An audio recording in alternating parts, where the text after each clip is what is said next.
Okay. So, any questions? Anyone?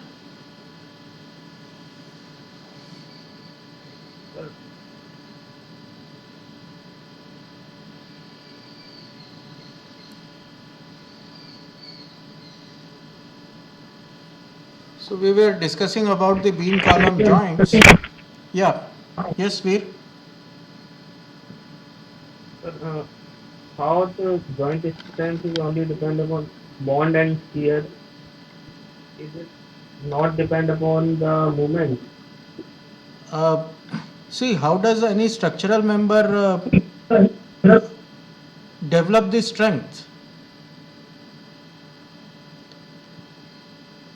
It is through deformation, isn't it? The external forces, जो भी whatever actions are coming on, the structural element has to deform in response to those actions, and in the process it develops internal stresses during the process of deformation, and it those internal stresses would uh, balance the external actions. Now, in the case of joint, there is no deformation, right? It cannot deform in flexure. It can only deform in shear. Now, shear is the only mode of deformation available for the joint, right? And the another stress transfer is the strain that is, because of the compatibility, there will be bond, right? So there is no other mechanism available for withstanding any force that is imposed on the beam column joint. And that is why it is very critical. The only mechanism available uh, to withstand the forces coming onto joint are the bond stress and the shear resistance. That's all, nothing else,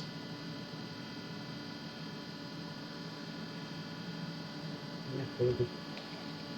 right? Yes, sir. Yeah. Okay, so any other question?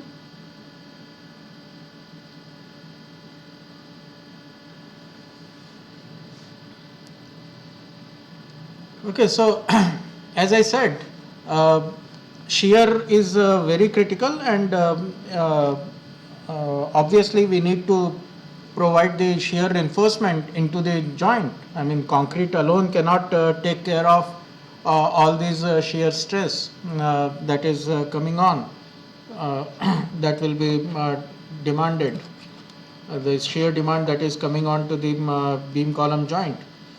And obviously, uh, the vertical reinforcement that are longitudinal reinforcement that are coming from the column, they will take care of the shear in the uh, continuity of the beam. But what we need to do is provide the horizontal reinforcement, the shear, provide the capacity for horizontal shear. So vertical shear is taken care of by the uh,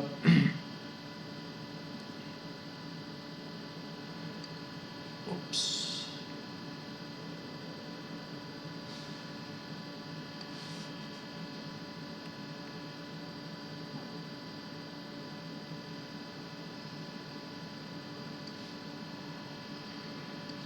So let's say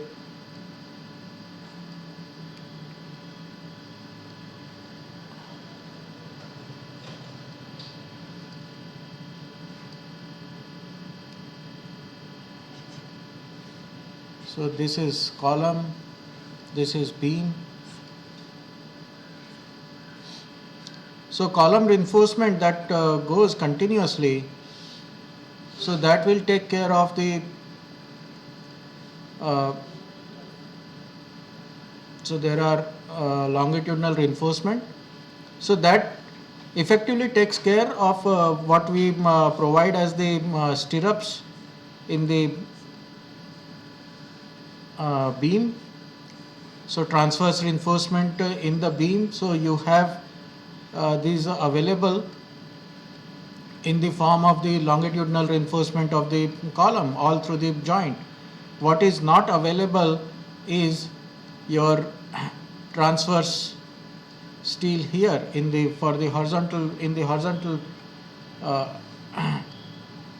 to withstand these horizontal shears that will come on to the joint.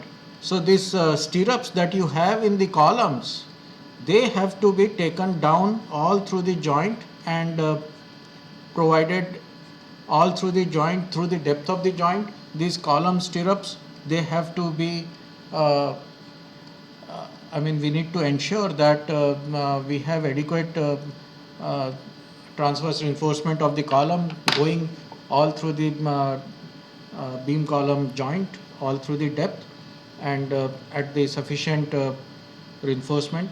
Usually whatever is provided for achieving curvature ductility here, if we calculate that plastic hinge formation and whatever the special ductile detailing requirement transverse steel, that can be continued here, and that should be adequate.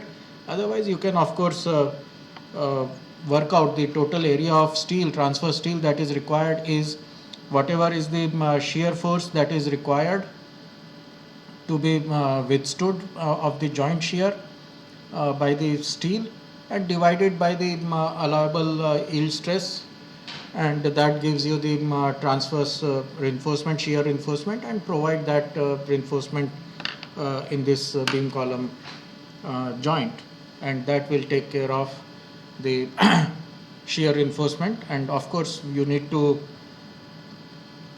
ensure that this region doesn't become too congested, because that would be, you try to solve one problem, you will lead into another problem if compaction is hampered. Unless the concrete is well compacted here, there is no way this steel that you provide here can develop the strength. So whatever you do, you need to ensure that the reinforcement congestion uh, doesn't occur, and it doesn't hamper the concrete flow in the joint. So proper compaction is of course essential. So with that we go to the next topic. Uh, this was one minor detail that I wanted to touch upon before moving on to the next topic of our discussion, that is structural walls.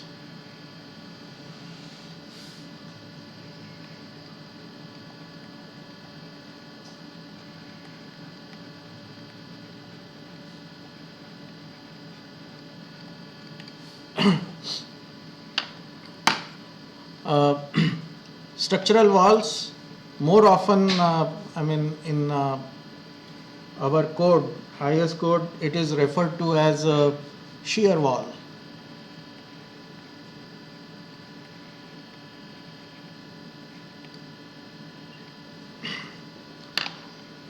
Any idea why this is called shear wall?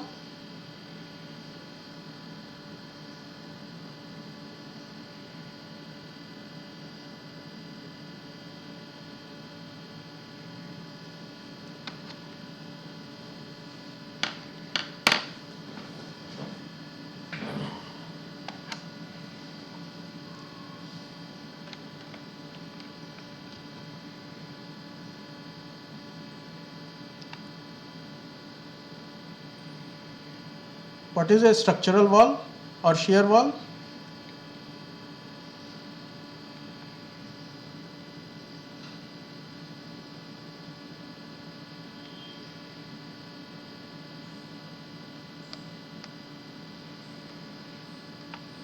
Okay. So structural wall is essentially an integral uh, wall. It's a reinforced concrete element, but if I look at the plan, some building plan.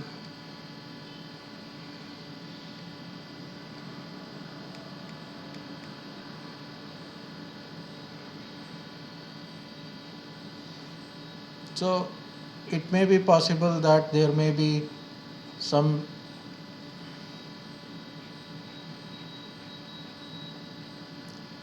reinforced concrete walls which are placed at the periphery.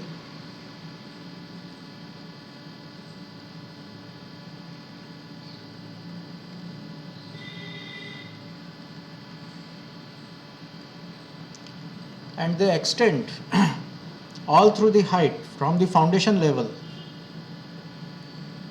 So reinforced concrete walls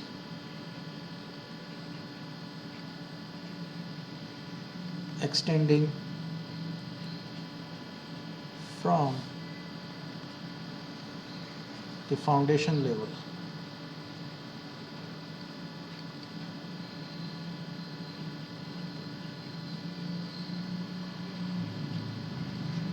to the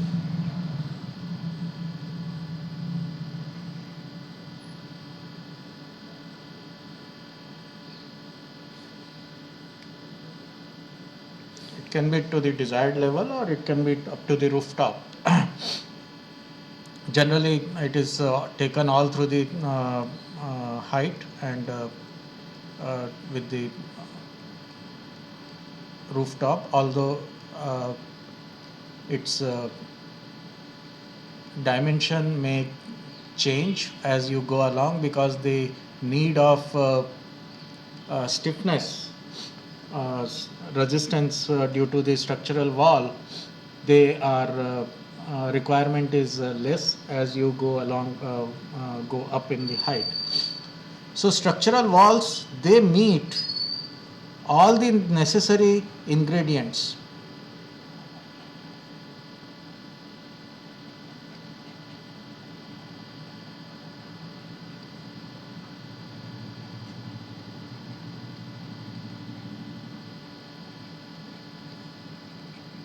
For earthquake resistance. And what are those necessary requirements for earthquake resistance?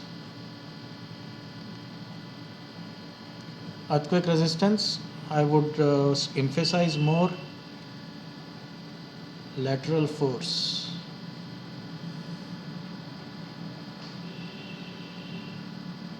Resistance. And those requirements are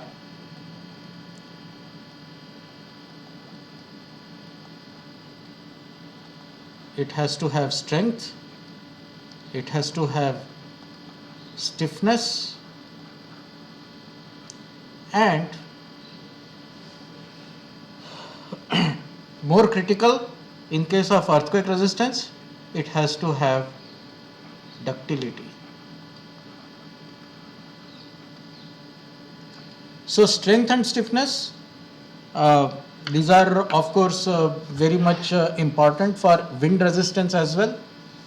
But in case of wind resistance, we do not allow or we do not require any kind of inelastic action to take place because our wind loads we design for the wind effects for the maximum possible wind speeds, whatever the just like the other load conditions depending on the location of the terrain or location of the site and what kind of wind speeds are expected in that region. But earthquake, of course, we cannot predict, and we need to make provision for all possible earthquake types. And for that reason, we need to have some reserve capacity that is based on the ductility of the members or the structural system that will provide the safety and resistance against large earthquakes while withstanding smaller earthquakes with elastic behavior and with allowable deformation. So Stiffness contributes deflection control.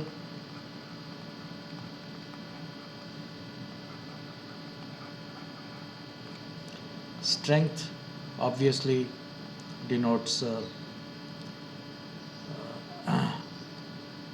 stress.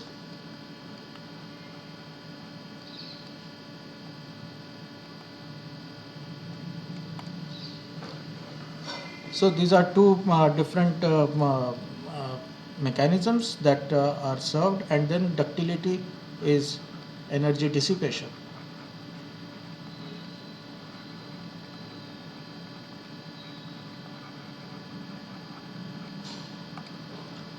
So structural walls would provide all of these, and therefore they are very uh, convenient and very efficient structural members to use.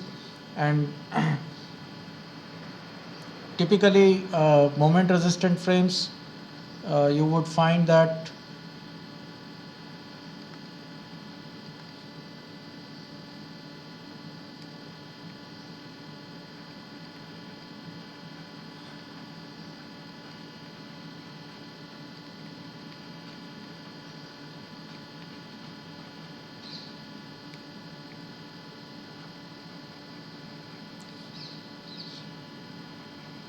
up to about 15 stories, and above 15 stories usually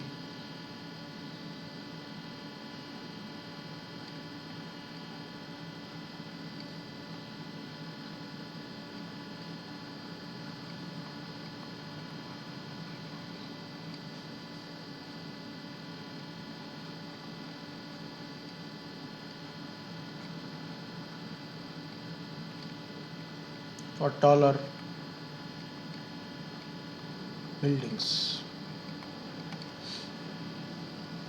There is no number as such, there is no hard number that up to 15 stories you cannot have shear walls.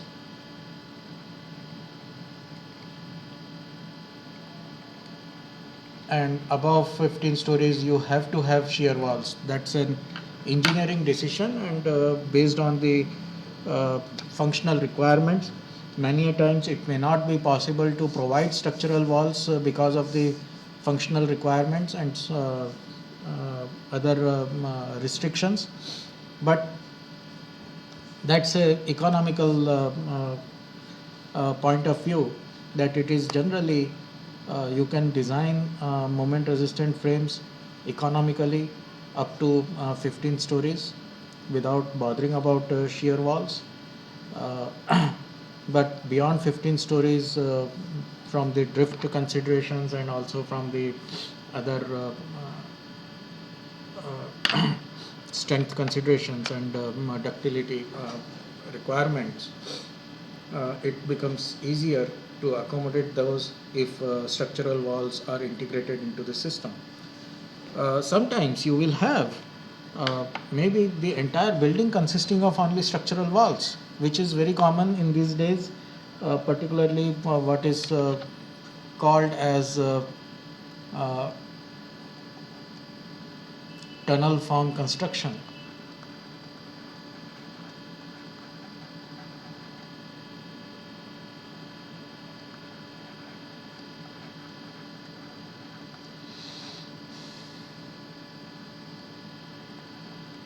The entire structure is comprised of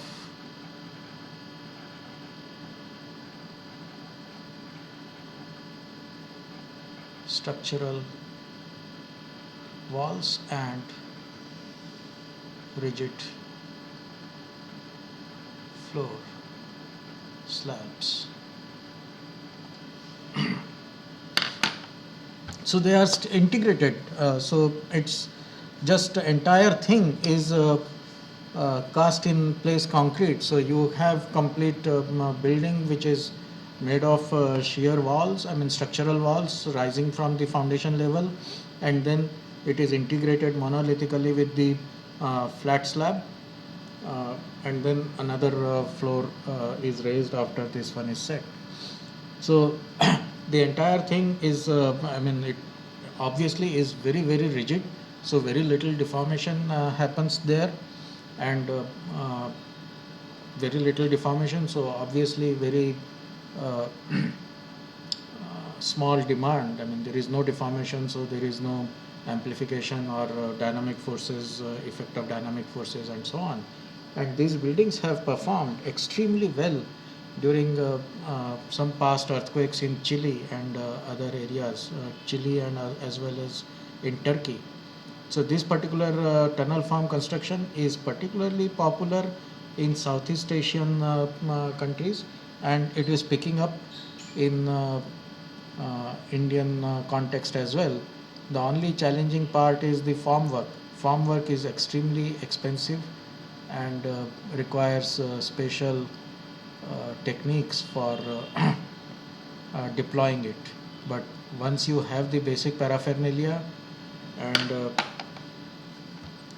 you can get the designs approved, because there is no easy way to check these designs. As I said, it is not a moment resistant frame, it's completely shear wall system and structural wall system, and it doesn't lend itself uh, for any simplified analysis like equivalent or subframe, substitute frame method, substitute frame, for which you can quickly calculate the uh, uh, moments and shears. This entire system has to be modeled as a whole and analyzed as a whole, and then work out the basic design. Okay, just a minute. Let me take this call.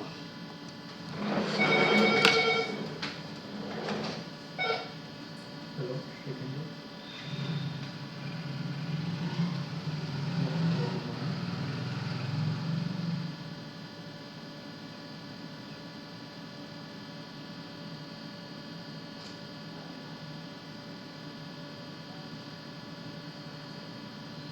it is in progress, I think. I have not looked at it, but there is a committee which is looking at it, and we will get to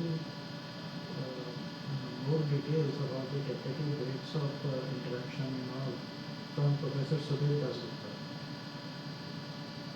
Sudhir is looking after it. I'm not aware of the final details.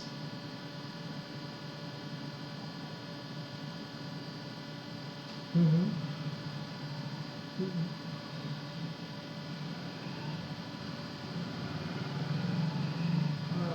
One committee was looking at that, but I am not aware of how far that has progressed. So maybe Sudhir will be able to give you more clear, concrete information.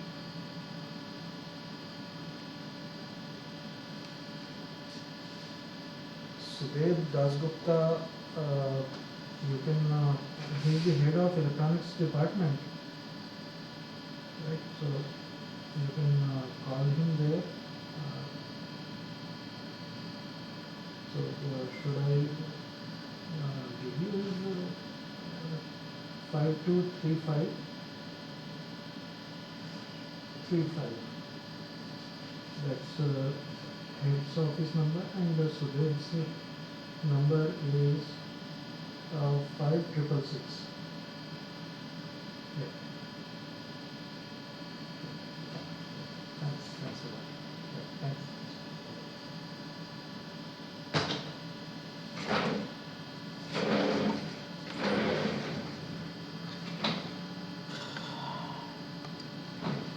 Okay. Sorry for that interruption. So now,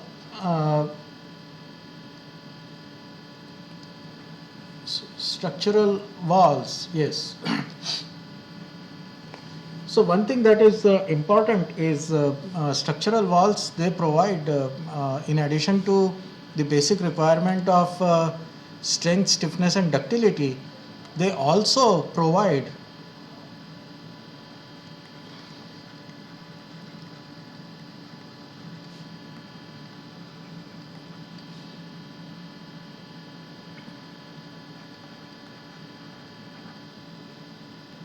or that depends on how they are deployed, can contribute to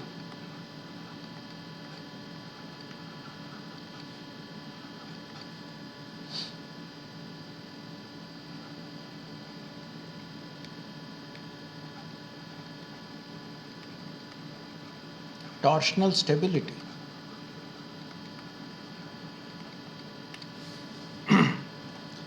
So that is additional. So and that is why it is said, I like to say that structural walls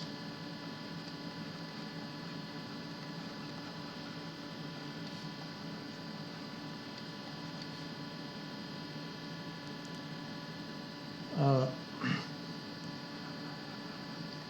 hunt in pair.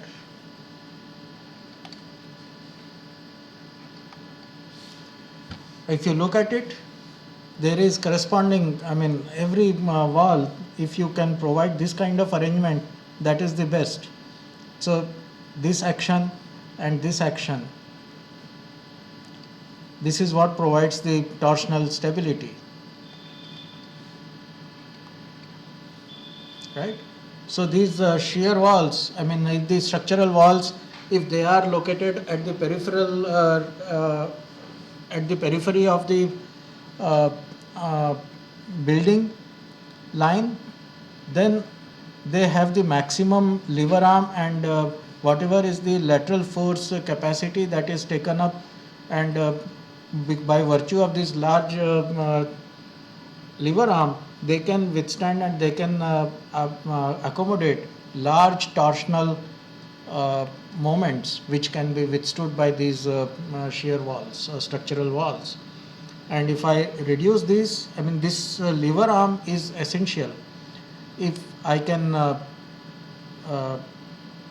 it doesn't really make much of help if I provide structural walls like this. So obviously the lateral load resistance is provided by in this direction by this wall and in this direction by this wall, but this particular arrangement is not suitable for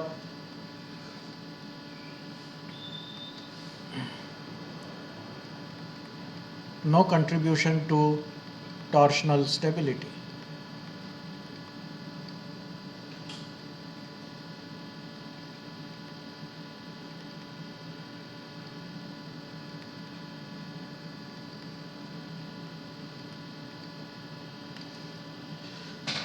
Right? So that is why it is, as I said, the best locations is of course to place them at the periphery and for as long as possible. But shear walls, I mean, if they are solid opaque shear wall, nothing like that, and that will be the best arrangement possible. But obviously, concrete wall is very difficult thing, and it gives you. There is a problem with occupancy or functional requirement.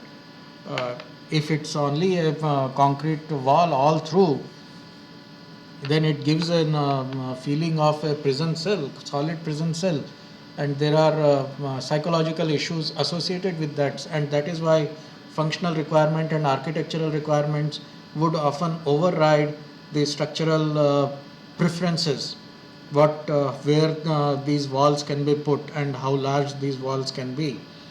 But nevertheless, as far as possible, as long as you understand what is the how the structural walls behave and act in a structural system, you should be able to figure out what is the best possible location.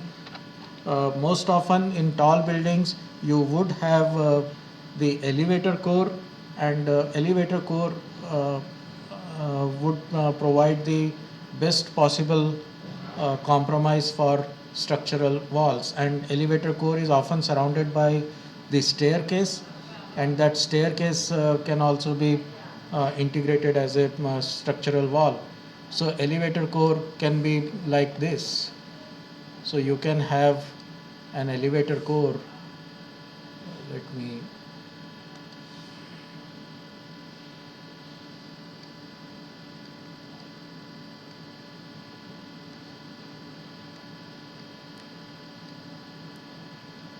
So elevator core like this, and this is of course the for the door, and then there would be staircase around this, and rest of the area would be used for the functional requirements.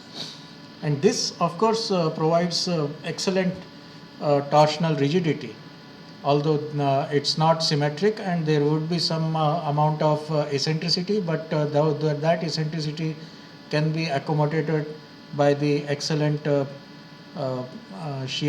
excellent torsional stability provided by these uh, shear wall enclosure, structural wall enclosure for the lift core.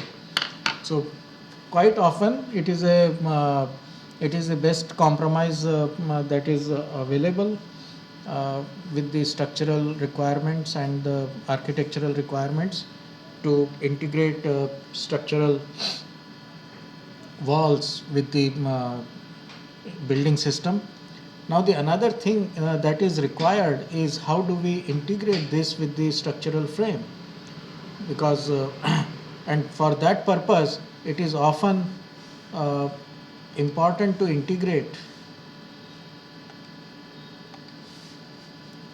So you will find that there is a structural wall like this. Okay, let me just.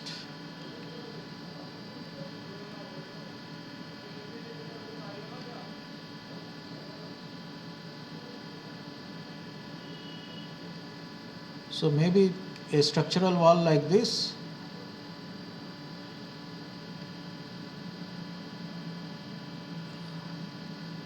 and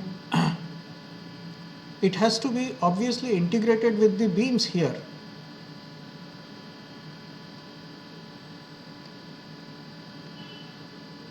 If it is a part of the structural frame, so this is the structural wall,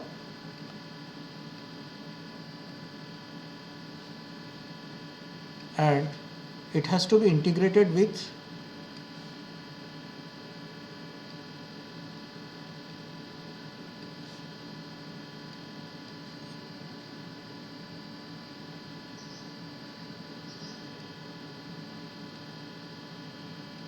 beam.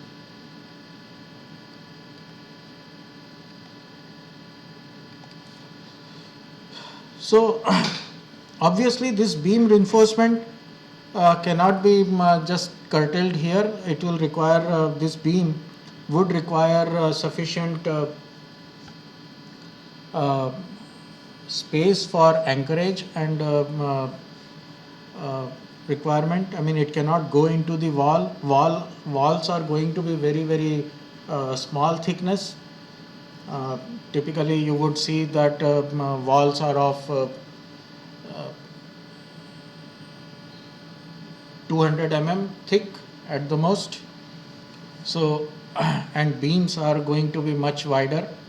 So, beam reinforcement cannot go into the wall, and therefore you need to provide what is known as boundary elements for walls.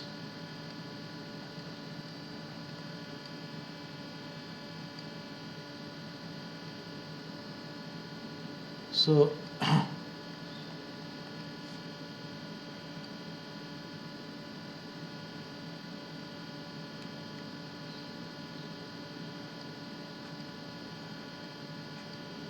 these are the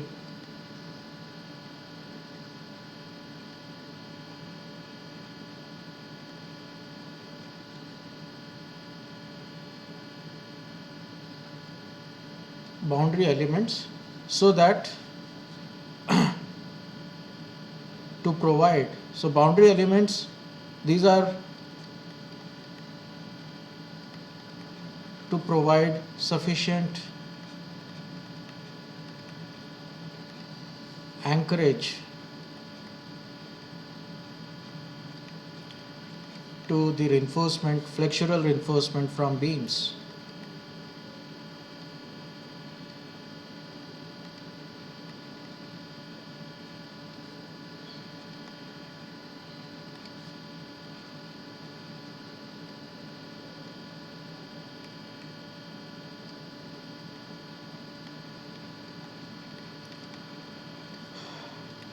Connecting beams. And now another thing is, because uh, these walls are going to be very very rigid in their horizontal plane, in the horizontal plane. So uh, lion's share of the horizontal force is taken up by these walls, and they bend. The action is by virtue of flexure. They will try to bend, and in bending they will transfer huge amount of shear force onto the connecting beams, and these beams then need to have a very very uh, strong, large amount of shear. So they need to transfer large shears, and they need to be designed appropriately. So you need to have very deep beams which are capable of withstanding large amount of shear force which is coming from the walls. But that is easily achieved. That's not such a difficult thing to do, because it is anyway going to be wall is always there all through, and column on the other side you have a column. So it's not really difficult to have a deep beam between, connecting between a wall and the column line. And you can it is very much possible to have a deep beams here to transfer the shear force coming from the walls, and connect it to the make it integrate it with the moment resistant frame, and that will take care for the integrated action of the wall with the structural frame of the building. And obviously this particular beam has to be designed for large shear, large amount of shear transfer. So spandrel beams, which are connecting beams, connecting the walls to structural walls to the frame, and they need to be designed for, or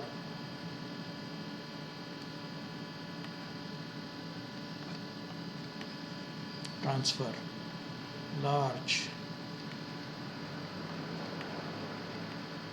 shear force. And these have to be this large shear force has to be accommodated in their design, and appropriately you will find that these spandrel beams are going to be of much larger depth than the other beams that you would find in the moment resistant frame. And that is pretty much what basic details that are required. Now the next thing is the structural walls. Obviously nothing like having a solid wall. That's the best thing that you can have, but quite often it is not possible, and you may need, particularly when this wall goes all the way from foundation to the top, and uh, significant part of the uh, periphery is covered by these walls, then obviously you need to provide openings in these walls, for the functional requirements. And once you provide openings, that creates zone of weakness.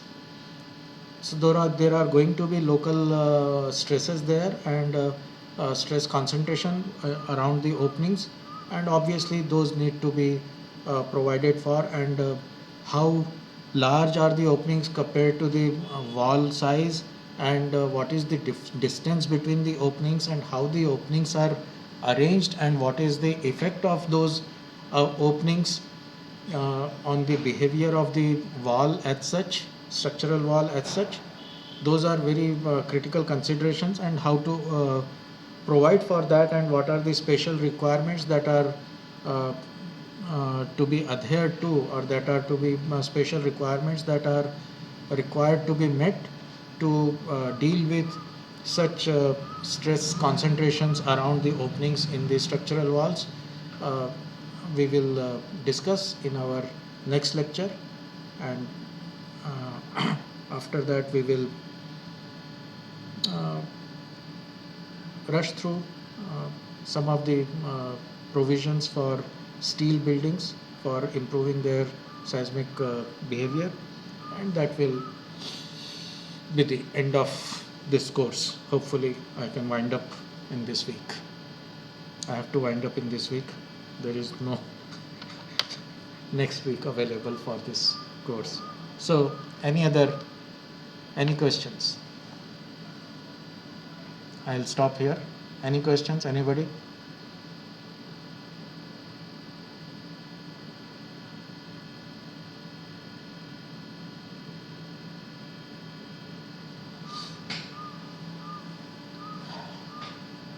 Okay, fine.